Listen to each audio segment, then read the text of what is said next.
What's up, guys? It's the Sound Alchemist here with Gershwan. We're back at it, answering your questions in another episode of For the Greater.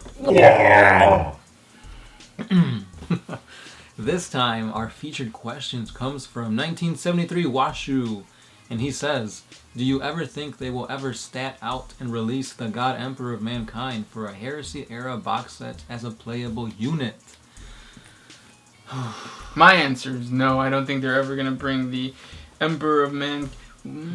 This is 30K. No, I don't think. Well, because if you do 30K, you know there's going to be people wanting to play him in 40K, even though you can't really.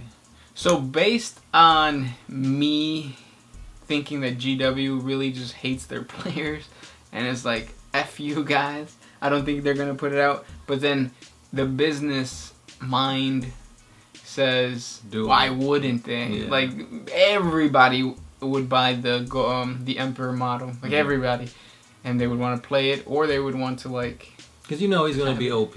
Yeah. Well, what would be awesome is they made a special Space Marine, like what was it, 20th anniversary or something like that, 40th or 50th anniversary. They should do that, but with the Emperor. That would sell a lot. Mm-hmm. They might do it like at 100. Or something. Yeah, 100-year anniversary. Yeah. Long when we're dead. Yeah. But and honestly, I don't think they'll do it. Because if they do, they got to make him really good and really expensive. And then if you do that, then that's kind of like, you can play this one awesome guy, but then the rest of your army won't be up to par. So, I don't know. The idea is cool, but will they do it? I don't know. Yeah.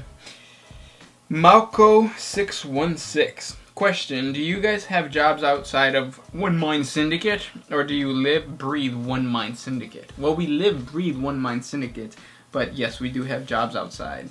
Yeah. I work at a hardware store. And I work for a utility company. Yeah. Yeah, it sucks not being able to literally live and breathe and poop 40K. Yeah. But we do our best. Mm-hmm. This one's by Jonathan Howard. He says, "Have you guys ever played Battlefield 1? What would you think if there was a Warhammer 40K spin to a chaotic, intense trench war? The gameplay really reminds me of the lore and most of the Imperial Guard and all the novels I've read on them." Which one is this? Battlefield 1. That's the newest game. Oh, it's like Call of Duty, right? Kinda. It's the one that's always going up against Call of Duty. Oh, okay. Yeah. But essentially, think Call of Duty, because that's kind of what it is. So you're saying if it was a board game? Oh, no, he's saying if they made 40K into like a Call of Duty Battlefield game. Oh, fuck yeah. Yeah. I mean, it's basically already there. You just gotta like change the images and the lore behind it. Mm-hmm. They did come out with Eternal Crusade, but that doesn't look that good. Yeah. Just aesthetically, it looks weird. The colors are off. Next question comes from Venom812 Snake. Ooh. What is your favorite original Space Marine Legion? Now, before we answer that, because we answer that a lot, he put question right before this question. So if you want your question to be asked next week, please put question right before you tell us the question. If you're responding to it, please respond to it, but just don't put question in front of it. We'll read it and everything. But yeah. So I'll give you my top 3 because I don't have one. They're not in any particular order. Raven Guard, Iron Hands, Imperial Fists. And that's going to change next time you ask. Yeah, it feels like it always changes. But did he say Loyalist or just regular? It's just original, so like the 20. It'd be top 3 again. The Thousand Sons, the Emperor's Children, and this last one always seems to change. But I'd go with the Blood Angels. That's code for he's going to show up with a Blood Angels army next time we play. I had a Blood Angels army before. I played literally one game with it, and then I sold it. Because Mephiston was too OP at the time. And this one's kind of along the same lines. Irish Devil 21. What is your favorite successor chapter? I have a Black Templar army, and they've always been a fan of them because they are so vicious. But I wish they had more lore focused on them. No pity, no remorse, no fear. Black Templars, they do have a lot of lore compared to other successor chapters. They had their own codex at one point, I believe. Yeah, they did.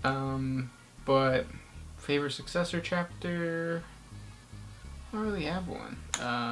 Crimson Fists are really cool. I like the Minotaurs. Black Templars are cool. Minotaurs, you had a Minotaur army. I just really like the lore behind their chapter master, who is kind of like a mercenary who's really good at fighting other Marines, which is kind of weird. Like, wouldn't that make him chaos? But if you guys have your own lore for a successor chapter that you created, please send it to us. You can either email that to us at onemindsyndicate.com, or you can send it to our P.O. Box. It's P.O. Box 1507, right? I believe it's 70. It's in the description. You can find it there. We would love to read it. 1507. Yeah, so P.O. Box 1507, Montgomery, Illinois 60538. Send us your lore that you can print it out, you can write it out, and we can do a video and just make your successor chapter, well known and whatnot. Because that's really what makes successor chapters awesome. It's like you create them. They're yours. Next question comes from Svavel. Oh, God bless you. Did the Butcher's Nail make Angron crazy, or was his gene seed flawed, and they just sped up the process? No, it made him crazy. Yeah, it basically made him feel like pleasure whenever he got mad or angry or furious. Yeah, and then his legion was fine during the Great Crusade until they met the Primarch, and the Primarch ordered that his legion have the Butcher's Nails put into their line. Not just that, he also ordered them to fight against each other, and only the best could live and have the nails in. And he also killed all of his psychers. That's fucked up. Yeah. And also, I believe when he was first inducted into the Legion, he didn't want to be their Primarch, their ruler or whatever. So whenever the captains went to go talk to him, he'd kill him outright. The only one that barely survived was Karn. And that's all the little lore I'm giving you guys today. So go to his 40 facts and read some more on Angron. Yeah. Next question. This one's by Archangel. Who or what, hands down, is the most powerful being in the Warhammer 40K universe? The old ones? Possibly, yeah. I mean, I want, because I was gonna say the Emperor originally, but like, I think it would be like, what's his name? The Laughing God. I'm gonna say the Laughing God. Kegara? Yeah.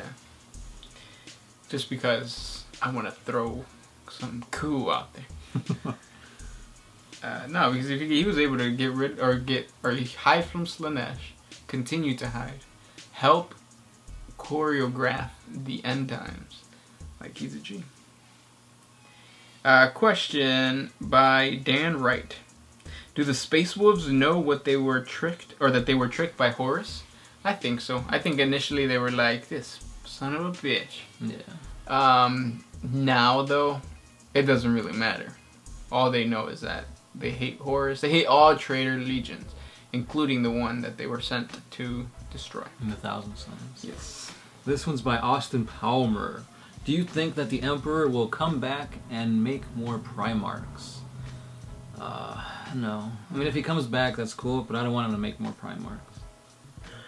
I don't know what the Emperor would do. Like, let's say that there wouldn't be a civil war, because we really think that if the Emperor came back, there would be a civil war. The Imperium would just, like, split. But if that didn't happen, I don't really even know what he would do. Like, how would he start fixing the Imperial Creed? Yeah, he's got a lot on his plate if he does come back. He really has to launch another crusade. He's got to rally everybody and make them all united. I think he would call upon, like, the Imperial Fists, and the Imperial Fists, the Black Templars, the Crimson Fists. Pretty much all successor chapters of the Imperial Fist would come back and just rally underneath the Emperor. Same thing with the Ultramarines. I think that should be enough. This one's by Tom Cass. What faction would you want to win and beat out all other factions and dominate the galaxy? Which faction? Like, what army do you think would you want to personally see win for Warhammer 40K? Orcs, Tau, duh. Really? Well, I mean, I think it'd be cool to see them how far they'd actually advance technologically. Yeah. Like, if they're gonna have, like, planet-sized, like, battle suits and shit like that. That'd be cool. Like the Death Star. Yeah. But the head of Basically like a transformer. Yeah. Next question comes from Nicholas Basta. Did you guys say you were near Chicago? We sure were. Or we sure are. Next question. Hayden Robbie. Okay, it's time. Once again for you to answer a really tough question. Hot dogs versus corn dogs. I hate both. I hate wieners. Whoa. In all shapes and sizes. We were actually, because I went, so we're from the Chicagoland area. Cubs are in the World Series. I went out to Chicago. They lost. And they're like, you know what would cheer you up? Let's get a Chicago-style hot dog. I hate hot dogs. It didn't cheer me up. It just made me think, like, I hate hot dogs. Yeah, I don't really like hot dogs. I don't like the bread. Like, I could eat the hot dog by itself. The wiener? I think that's what I hate. I could eat the bread with the toppings. That's fine. Mm-hmm. And then he's got a bonus round. Oh, yeah, but mine, if I had to choose, I'd say corn dog. Because I at least ate those at school. I would eat the outside of the corn dog. I'd just leave the wiener on a stick, and then we would play around with it in the table. The bonus round is Coke versus Pepsi. Coke. Yeah, I prefer Coke, but I don't know why, but I drink Pepsi more often. I drink a lot, or I save Pepsi because whenever I go to the movies, it always seems like they serve Pepsi. So if I drink Pepsi somewhere else, it reminds me of going to the movies. So, yeah. But yeah, interesting question. That was the bonus, does it? Yeah, that was it. Okay. Next question comes from Joseph Appset. If Warhammer 40K is the future of the present and not meant to be an alternative reality to ours, would that mean that the past of Warhammer 40K, or that in the past of Warhammer 40K, there was a tabletop game called Warhammer 40K? Exactly. Yeah. Yes. And you know who created it? Psychers. Mm-hmm. The Emperor. That's a weird mindfuck. Yeah.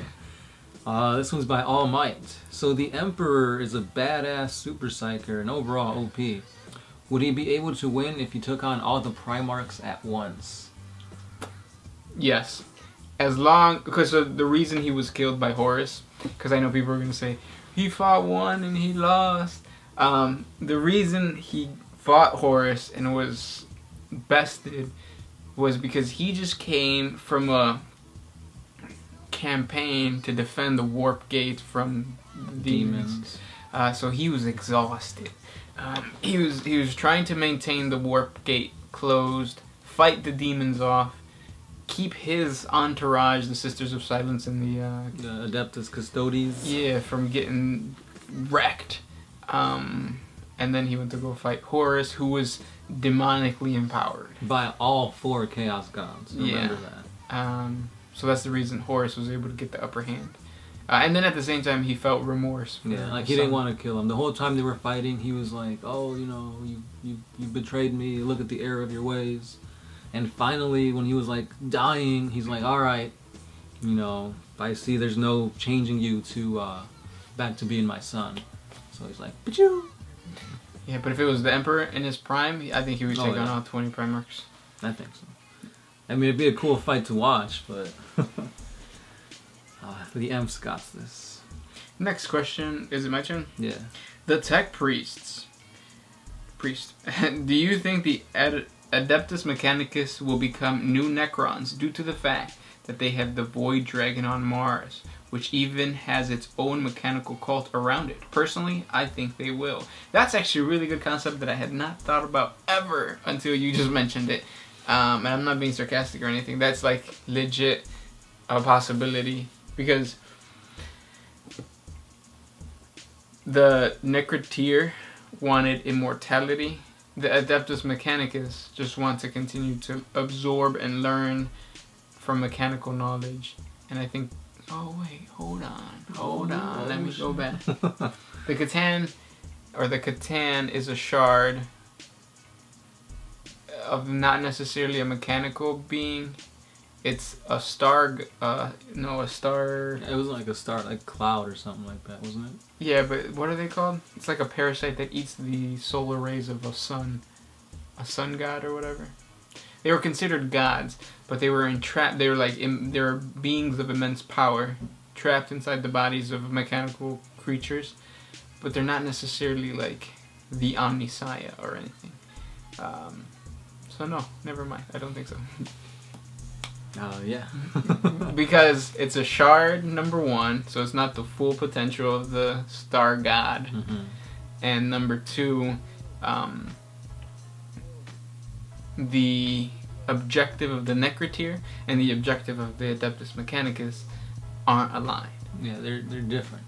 The Catan would not be able to give the Adeptus Mechanicus all the knowledge of the world in terms of technology like they did with Eternal Life for the Necrons. Right. And those were the questions for this week. Yeah. Thank you so much for sending those questions our way. Please comment down below for next week. We'll answer your questions. We'll geek out with all these awesome lore questions. And we also have a Patreon exclusive question and answer. So if your question was not answered in this episode, it's going to be on the Patreon edition. It's a simple $1 a month, and you get extra videos. Thank you for all these awesome questions. Thank you for liking, subscribing, sharing, favoriting, all that awesome stuff. As always, guys, I'm the Sound Alchemist. Gersh1. We are One Mind Syndicate, and we are out of here.